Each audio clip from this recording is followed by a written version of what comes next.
Hello ladies and gentlemen, welcome back to the show. ఈరోజు మనం మన సెలబ్రిటీ హారోస్కోప్ సిరీస్ కంటిన్యూ చేస్తున్నాం. ఈరోజు మన సెలబ్రిటీ ఎవరంటే మీరు ఆల్రెడీ చూశారు. It's none other than Ram Gopal Varma. ఆయన చాలా ఇంట్రెస్టింగ్ పర్సన్. ఆయనలాగే ఆయన బర్త్ చార్ట్, ఆయన హారోస్కోప్ కూడా చాలా ఇంట్రెస్టింగ్గా ఉంటుంది. మనందరికీ తెలుసు ఆయన మూవీస్ కన్నా ఆయన ఇంటర్వ్యూస్ చాలా ఇంట్రెస్టింగ్గా ఉంటాయి. ఎందుకంటే he's very intelligent person. He's very philosophical, he's very intelligent, he's very creative. So ఆయనకి ఈ క్వాలిటీస్ అన్నీ ఎలా వచ్చాయి, సో ప్లానెట్స్ ఏ విధంగా ఆయన పర్సనాలిటీని ఇన్ఫ్లుయెన్స్ చేశాయి అన్న దాని గురించి ఇవాళ తెలుసుకుందాం. Okay, so let's డిగిన్.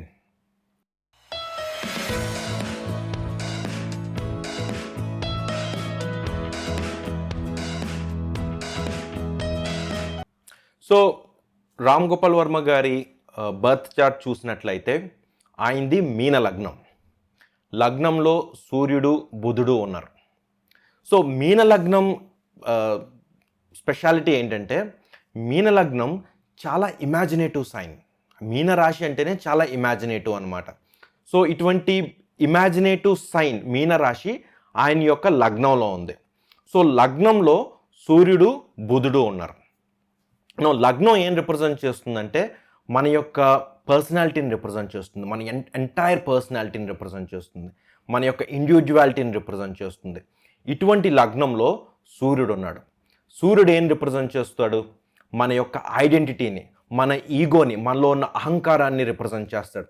అహంకారం అంటే not in a negative sense. అహంకారం అంటే ఏంటంటే నేను అన్న భావనని సూర్యుడు రిప్రజెంట్ చేస్తాడు అనమాట. ఆ ఐడెంటిటీని రిప్రజెంట్ చేస్తాడు. అలాగే సూర్యుడు కాన్ఫిడెన్స్ని రిప్రజెంట్ చేస్తాడు. సో ఇటువంటి సూర్యుడు లగ్నంలో ఉండడం వల్ల ఈ వ్యక్తి చాలా చాలా కాన్ఫిడెంట్ పర్సన్ అయి ఉంటారు అనమాట. స్ట్రాంగ్ ఇండివిజువాలిటీ ఉంటుంది, స్ట్రాంగ్ ఈగో ఉంటుంది. అంటే నేను అన్న భావన చాలా స్ట్రాంగ్గా ఉంటుంది అనమాట. సో అందుకే ఆయన చాలా ఓపెన్గా చెప్తూ ఉంటారు, నేను చాలా స్వార్థపరుణ్ణి, నేను నా గురించి ఆలోచిస్తాను. It is true. ఆయన ఏమో అబద్ధం చెప్పట్లేదు, హీస్ టెలింగ్ ద ట్రూత్. ఎందుకంటే సూర్యుడు లగ్నంలో ఉంటే దే ఫీల్ లైక్ దాట్. నేను అన్న భావన చాలా స్ట్రాంగ్గా ఉంటుంది అనమాట. సో అదే లగ్నంలో మనం చూసినట్లయితే బుధుడు ఉన్నాడు. బుధుడు ఏం రిప్రజెంట్ చేస్తాడు? మన తెలివితేటలని రిప్రజెంట్ చేస్తాడు, మన యొక్క కమ్యూనికేషన్ స్కిల్స్ని రిప్రజెంట్ చేస్తాడు, మనలో ఉన్న విచక్షణని రిప్రజెంట్ చేస్తాడు. కానీ బుధుడు మీనరాశిలో ఉన్నాడు. మీనరాశిలో బుధుడు నీచరాశి అవుతుంది అనమాట. అంటే మీనరాశి బుధుడికి డెబిలిటేటెడ్ సైన్ అనమాట, నీచరాశి అవుతుంది. సహజంగా బుధుడు మీనరాశిలో ఉంటే ఈ క్వాలిటీస్ అన్నీ కోల్పోతారు అనమాట. అంటే కమ్యూనికేషన్ స్కిల్స్ కానీ, లేకపోతే క్విక్ థింకింగ్ కానీ, మ్యాథమెటికల్ స్కిల్స్ కానీ, ఇవన్నీ కూడా కోల్పోతారనమాట. సో బుధుడు మీనరాశిలో ఉంటే ఈ క్వాలిటీస్ అన్నీ కోల్పోయి ఇంకో కొత్త క్వాలిటీస్ యాడ్ అవుతాయి. అదేంటంటే చాలా ఇమాజినేటివ్ అయిపోతారు. బుధుడు మీనరాశిలో ఉన్నట్లయితే వాళ్ళు చాలా ఇమాజినేటివ్ అయిపోతారు అన్నమాట. The greatest philosophers, greatest thinkers, గొప్ప గొప్ప శాస్త్రవేత్తలు, గొప్ప గొప్ప క్రియేటివ్ పీపుల్కి బుధుడు నీచరాశిలో ఉంటాడు. మనకు ఆశ్చర్యంగా ఉండొచ్చు, అదేంటి బుధుడు తెలివితేటలని రిప్రజెంట్ చేస్తాడు, క్విక్ థింకింగ్ని రిప్రజెంట్ చేస్తాడు. అటువంటి బుధుడు నీచరాశిలోకి వెళ్ళిపోతే ఆ క్వాలిటీస్ అన్నీ పోతాయి కదా.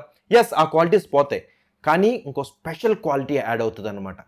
బుధుడు చాలా ఇమాజినేటివ్ అయిపోతాడు అనమాట. సో యాక్చువల్లీ చాలా గొప్ప గొప్ప వాళ్ళకు బుధుడు మీనరాశిలో ఉంటాడు. ఫర్ ఎగ్జాంపుల్ ఆల్బర్ట్ ఐన్స్టైన్కి బుధుడు నీచరాశిలో మీనరాశిలో ఉంటాడు. అలాగే Quentin Tarantino, great Hollywood director, ఇంకా చాలామందికి నేను అబ్జర్వ్ చేశాను బుధుడు నీచరాశిలో ఉంటాడు అనమాట. ఎప్పుడైతే బుధుడు నీచరాశిలో ఉంటాడో they become very imaginative, very thoughtful. వాళ్ళ యొక్క ఊహల్లో ఎక్కువ ఆలోచిస్తూ ఉంటారనమాట. ఆల్బర్ట్ ఐన్స్టైన్ ఆయన స్వయంగా చెప్పారు, imagination is more powerful than intelligence అని. అంటే ఊహాశక్తి, తెలివితేటల కన్నా ఊహాశక్తి చాలా పవర్ఫుల్ అని. It is true. ఎందుకంటే ఊహాశక్తి నుంచి గొప్ప గొప్ప క్రియేటివిటీ అంతా కూడా వస్తుంది అనమాట. గొప్ప గొప్ప ఆర్ట్ క్రియేట్ అవుతుంది. క్రియేటివిటీ అన్నది ఆ ఊహాశక్తి నుంచి వస్తుంది అనమాట. సో ఈయనకి బుధుడు లగ్నంలో ఉన్నాడు. లగ్నంలో నీచరాశిలో బుధుడు ఉన్నాడు అనమాట. సో లగ్నం ఏం రిప్రజెంట్ చేస్తుంది? మన ఎంటైర్ పర్సనాలిటీని రిప్రజెంట్ చేస్తుంది. అట్ ద సేమ్ టైం ఈ పార్ట్ని, మన బ్రెయిన్లో అప్పర్ స్కల్, ఈ బ్రెయిన్ పార్ట్ని రిప్రజెంట్ చేస్తుంది అనమాట. సో దిస్ పీపుల్, ఈయన హీస్ వెరీ ఇమాజినేటివ్. ఆయన తెలివితేటలో అన్నీ కూడా వచ్చేది నాలెడ్జ్, నార్మల్ థింకింగ్ నుంచి కాదు. ఆయన ఆలోచనలు ఇవన్నీ కూడా ఆయనకు వచ్చేది ఏంటంటే ఇమాజినేషన్లోంచి వస్తుంది అనమాట. He's a very imaginative person. And సూర్యుడు బుధుడు కలిసి ఉంటే చాలా పవర్ఫుల్ యోగం ఒకటి ఉంది. దాన్నే బుధాదిత్య యోగం అంటారనమాట.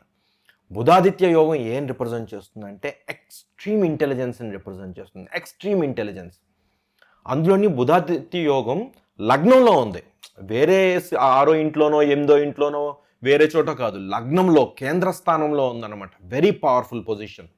అటువంటి లగ్నంలో ఆ పర్సనాలిటీని రిప్రజెంట్ చేసే స్థానంలో బుధాదిత్య యోగం ఉండడం వల్ల హీస్ ఎక్స్ట్రీమ్లీ ఇంటెలిజెంట్ పర్సన్ అనమాట. నెక్స్ట్ ఇంట్రెస్టింగ్ థింగ్ ఏంటంటే సెకండ్ హౌస్. సెకండ్ హౌస్ ఏం రిప్రజెంట్ చేస్తుంది? మన స్పీచ్ని రిప్రజెంట్ చేస్తుంది. ఇటువంటి సెకండ్ హౌస్లో మేషరాశిలో చంద్రుడు శుక్రుడు ఉన్నారు, మూన్ అండ్ వీనస్. నా ఇది చాలా ఇంట్రెస్టింగ్ ప్లేస్మెంట్. ఎందుకంటే చంద్రుడు మనం ఎప్పుడు చూసినప్పుడు మనం నక్షత్రాన్ని చూడాలన్నమాట. చంద్రుడు ఏ నక్షత్రంలో ఉన్నాడంటే భరణి నక్షత్రంలో ఉన్నాడు. భరణి నక్షత్రం చాలా ఇంట్రెస్టింగ్ నక్షత్రం. ఎందుకంటే భరణికి సింబల్ వజైనా, యోని అనమాట. అంటే ప్రతి నక్షత్రానికి ఒక సింబల్ ఉంటుంది. సో ఆ సింబల్ ఏం చెప్తుందంటే ఆ నక్షత్రం యొక్క క్వాలిటీస్ని, క్యారెక్టరిస్టిక్స్ని ఆ సింబల్ తెలియజేస్తుంది అనమాట. సో భరణి నక్షత్రానికి సింబల్ వజైనా, యోని. సో ఈ సింబల్ ఏం రిప్రజెంట్ చేస్తుందంటే 2 విషయాలను రిప్రజెంట్ చేస్తుంది. ఫస్ట్ థింగ్ ఏంటంటే సెక్షువాలిటీ. ఎందుకంటే vagina is a sexual organ. So దానివల్ల ఈ సింబల్ ఏం రిప్రజెంట్ చేస్తుందంటే, ఈ నక్షత్రం ఏం రిప్రజెంట్ చేస్తుందంటే ఎక్స్ట్రీమ్ సెక్షువాలిటీని రిప్రజెంట్ చేస్తుంది. భరణి నక్షత్రం వాళ్ళు చాలా సెక్షువల్గా ఉంటారు. ఎందుకంటే ఫస్ట్ ఆఫ్ ఆల్ భరణి నక్షత్రం సింబల్ వజైనా, అండ్ భరణి నక్షత్రానికి అధిపతి శుక్రుడు. శుక్రుడు ఏం రిప్రజెంట్ చేస్తాడు? సెక్షువాలిటీని రిప్రజెంట్ చేస్తాడు, రొమాన్స్ని రిప్రజెంట్ చేస్తాడు, సెక్షువల్ డిజైర్ని రిప్రజెంట్ చేస్తాడు. సో చంద్రుడు ఏం రిప్రజెంట్ చేస్తాడు? మన మైండ్ని రిప్రజెంట్ చేస్తాడు, మన యొక్క ఆలోచనని రిప్రజెంట్ చేస్తాడు, మన యొక్క హృదయాన్ని, మన యొక్క కాన్షియస్నెస్ని, మన యొక్క థింకింగ్ని రిప్రజెంట్ చేస్తాడు. అటువంటి చంద్రుడు ఇటువంటి ఎక్స్ట్రీమ్ సెక్షువల్ నక్షత్రం అయిన భరణి నక్షత్రంలో ఉన్నాడు. అండ్ ఏ రాశిలో ఉన్నాడు? మేషరాశిలో ఉన్నాడు. మేషరాశికి అధిపతి ఎవరు? కుజుడు. ఇప్పుడు నక్షత్రానికి అధిపతి శుక్రుడు. ఆల్రెడీ ఈ నక్షత్రం చాలా సెక్షువల్ నక్షత్రం. అండ్ ఈ నక్షత్రానికి అధిపతి శుక్రుడు అవ్వడం వల్ల it makes extremely sexual. And ఇప్పుడు దానికి కుజుడు యాడ్ అయ్యాడు. కుజుడు ఏం రిప్రజెంట్ చేస్తాడు? ప్యాషన్ని రిప్రజెంట్ చేస్తాడు. వీనస్ ఏం రిప్రజెంట్ చేస్తుందంటే డిజైర్ని రిప్రజెంట్ చేస్తుంది. ఆ డిజైర్కి ఇప్పుడు ప్యాషన్ తోడైంది అనమాట. కుజుడు ఆ ప్యాషన్ని రిప్రజెంట్ చేస్తాడు అనమాట. సో దీస్ పీపుల్, అంటే ఈ నక్షత్రంలో చంద్రుడు ఉండడం, మళ్ళీ కుజుడు పాలించే రాశిలో ఉండడం వల్ల he's very sexual person. And ఇంకో వెరీ ఇంట్రెస్టింగ్ థింగ్ ఏంటంటే అక్కడ శుక్రుడు ఉన్నాడు. ఆల్రెడీ చంద్రుడు ఈజ్ వెరీ సెక్షువల్. ఎందుకంటే ఈ నక్షత్రంలో ఉన్నాడు. ఈ నక్షత్రానికి అధిపతి శుక్రుడు, ఈ రాశికి అధిపతి కుజుడు. Mind is very sexual already. And ఇక్కడ మళ్ళీ శుక్రుడు వచ్చాడు. శుక్రుడు ఇంకా సెక్షువాలిటీని ఎన్హాన్స్ చేస్తాడు అనమాట. So his mind is very sexual and very creative. ఎందుకు క్రియేటివ్ అంటే, సో ఈ నక్షత్రం 2 క్వాలిటీస్ రిప్రజెంట్ చేస్తుందని చెప్పాను. మొదటి క్వాలిటీ ఏంటి? సెక్షువాలిటీ. సెకండ్ క్వాలిటీ ఏంటంటే క్రియేటివిటీ. ఎందుకు క్రియేటివిటీ?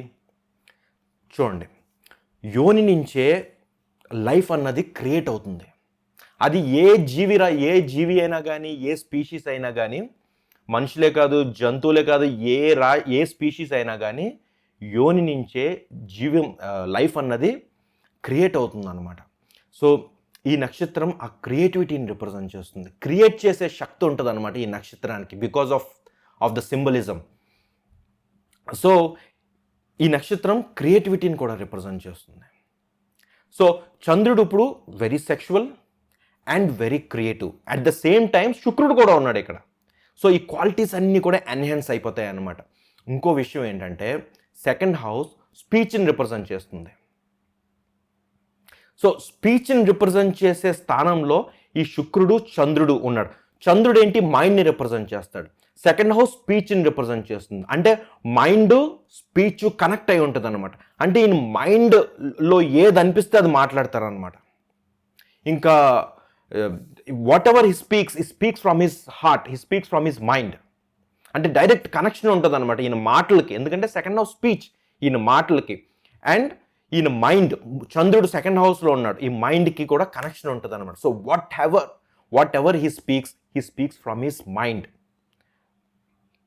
సో అందుకే ఆయన ఎప్పుడు మాట్లాడేటప్పుడు ప్యాషన్, ఇంటెన్సిటీ అని చెప్పేసి ఇటువంటి వర్డ్స్ యూజ్ చేస్తారు. ఎందుకంటే సెకండ్ హౌస్లో ఉన్నది మేషరాశి. మేషరాశి ఆ ప్యాషన్ని రిప్రజెంట్ చేస్తుంది అనమాట, ఆ ఇంటెన్సిటీని రిప్రజెంట్ చేస్తుంది అనమాట. సో మేషరాశి కుజుడు ఎటువంటి వాడు అంటే ఒక టర్బో మోటార్ లాంటాడు. ఇప్పుడు కార్కి ఒక ఇంజిన్ ఉంటుంది, ఇంజిన్ ఏంటంటే నార్మల్గా డ్రైవ్ చేస్తుంది. సో ఈ మేషరాశి అన్నది, ఈ కుజుడు అన్నది దానికి టర్బో మోటార్ లాంటాడు అనమాట, ఇంకా పవర్ ఇస్తూ ఉంటుంది అనమాట. సో ఈ speech is very very intense, very straight ఈ కాంబినేషన్ వల్ల. సో నెక్స్ట్ ఇంట్రెస్టింగ్ థింగ్ ఏంటంటే ఫిఫ్త్ హౌస్. మీరు ఫిఫ్త్ హౌస్ చూసినట్లయితే ఫిఫ్త్ హౌస్లో రాహు ఉన్నాడు. నా రాహు ఏం రిప్రజెంట్ చేస్తాడంటే, first of all fifth house Rahu very creative. ఎందుకంటే ఫిఫ్త్ హౌస్ క్రియేటివిటీని రిప్రజెంట్ చేస్తుంది. అండ్ రాహు ఎస్పెషల్లీ మూవీస్ని రిప్రజెంట్ చేస్తాడనమాట. ఎందుకు రాహు మూవీస్ని రిప్రజెంట్ చేస్తాడంటే, రాహు అంటే ఒక ఛాయాగ్రహం అనమాట. అంటే ఉండి లేనట్టు అనిపించే గ్రహం అనమాట. మూవీ కూడా ఒక రకమైన, సినిమా అన్నది కూడా ఒక రకమైన it's real but not real. అంటే మనం చూస్తున్న సేపు అది రియల్ అనిపిస్తుంది but it's not real. Rahu కూడా అటువంటిదేనమాట. రాహు ఉంటాడు కానీ కనిపించడు. So Rahu has a very close association with film making and photography. So ఇటువంటి రాహు ఫిఫ్త్ హౌస్లో ఉన్నప్పుడు they become extremely creative. And one more thing ఏంటంటే ఫిఫ్త్ హౌస్ మన యొక్క సంతానాన్ని రిప్రజెంట్ చేస్తుంది అనమాట, మన చిల్డ్రన్ని రిప్రజెంట్ చేస్తుంది. ఎప్పుడైతే రాహు ఫిఫ్త్ హౌస్లో ఉంటాడో most of the times 95% of the time వీళ్ళు పిల్లలకి దూరం అవుతారు అనమాట. ఏదో కారణం చేత పిల్లలకి దూరం అవుతూ ఉంటారు. ఎందుకంటే ఫిఫ్త్ హౌస్ చిల్డ్రన్ని రిప్రజెంట్ చేస్తుంది. రాహు అనేది ఒక దుష్ట గ్రహం అనమాట, అంటే ఒక సెపరేషన్ని రిప్రజెంట్ చేసే గ్రహం. సో మనకు తెలుసు, ఆయన ఇంటర్వ్యూలో చాలాసార్లు చెప్పారు ఆయన డాటర్కి ఆయన చిన్నప్పటి నుంచి కూడా దూరంగా ఉన్నారని. So this is the reason. Fifth హౌస్లో రాహు ఉంటే వాళ్ళ సంతానానికి దూరంగా ఉంటారు అనమాట. At the same time seventh house lord first హౌస్లో ఉన్నాడు. సెవెంత్ హౌస్ లార్డ్ ఏం రిప్రజెంట్ చేస్తాడు, మన జీవిత భాగస్వామిని రిప్రజెంట్ చేస్తుంది. సెవెంత్ హౌస్ మన యొక్క లైఫ్ పార్ట్నర్ని రిప్రజెంట్ చేస్తుంది అనమాట. ఆ లైఫ్ పార్ట్నర్ని రిప్రజెంట్ చేసే బుధుడు ఫస్ట్ హౌస్లో నీచరాశిలో ఉన్నాడు.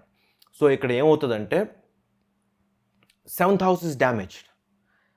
ఎందుకంటే సెవెంత్ హౌస్ లార్డ్ ఇస్ డిబిలిటేటెడ్ అనమాట. అంటే నీచరాశిలో ఉండడం వల్ల మ్యారేజ్ విల్ నాట్ వర్క్ అనమాట. ఎందుకంటే సెవెంత్ లార్డ్ తన యొక్క ఫస్ట్ హౌస్లో ఉండడమే కాదు, సిక్స్త్ లార్డ్తో ఉన్నాడు. సిక్స్త్ హౌస్ ఏం రిప్రజెంట్ చేస్తుంది, కాన్ఫ్లిక్ట్స్ని రిప్రజెంట్ చేస్తుంది. సో ఆ 7వ ఇంటి అధిపతి 6వ ఇంటి అధిపతితో ఉండడం వల్ల, అది లగ్నంలో ఉండడం వల్ల ఆయనకి డైవర్స్ అన్నది జరిగిందనమాట. బట్ ఇక్కడ ఇంట్రెస్టింగ్ థింగ్ ఏంటంటే సెవెంత్ లార్డ్ ఫస్ట్ హౌస్లో ఉంది.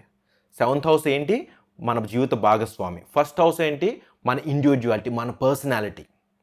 సో అలాగే చంద్రుడితో పాటు శుక్రుడు ఉన్నాడు. శుక్రుడు ఏం రిప్రజెంట్ చేస్తాడు, మన యొక్క వైఫ్ని రిప్రజెంట్ చేస్తాడు.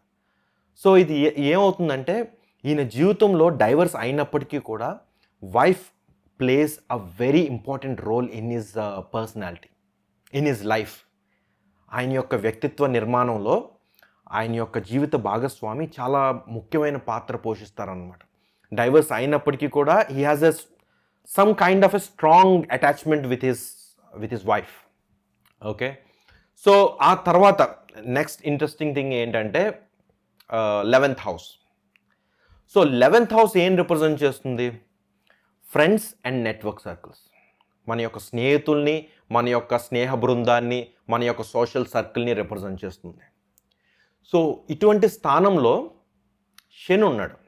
శని తన సొంత రాశిలో ఉన్నాడు, మకర రాశిలో, తన సొంత రాశిలో ఉన్నాడు. కానీ శనితో పాటు కేతువు కూడా ఉన్నాడు. అంటే 2 మెలిఫిక్ ప్లానెట్స్ అక్కడ ఉన్నాయి. సో ఈయనకి ఫ్రెండ్స్ ఉండరు.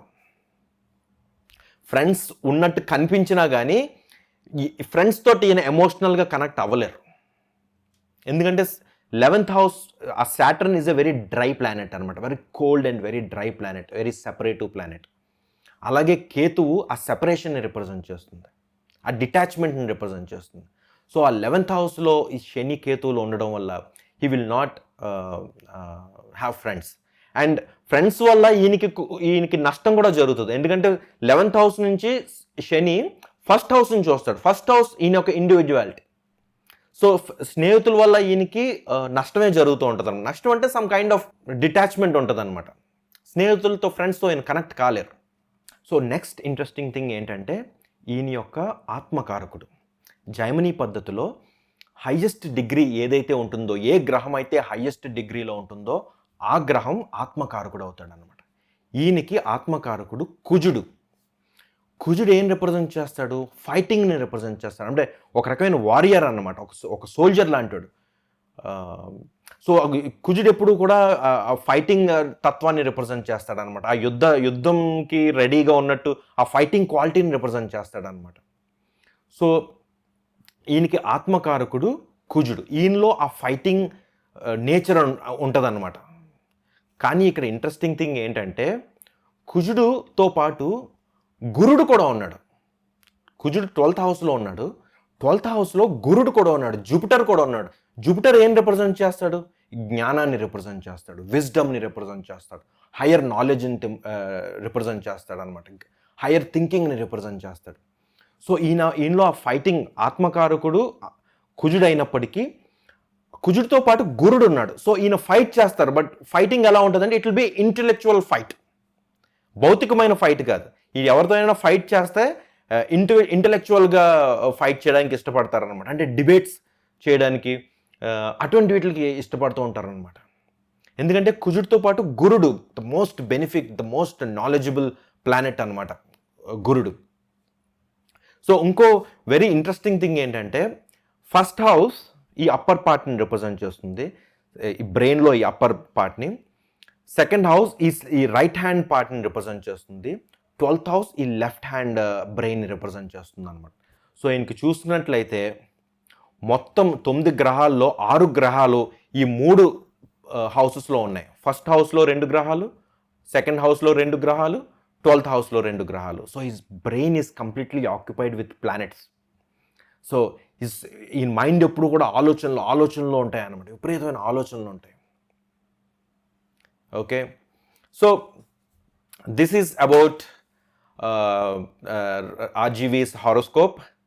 ఐ హోప్ మీకు ఈ వీడియో నచ్చిందని నేను అనుకుంటున్నాను.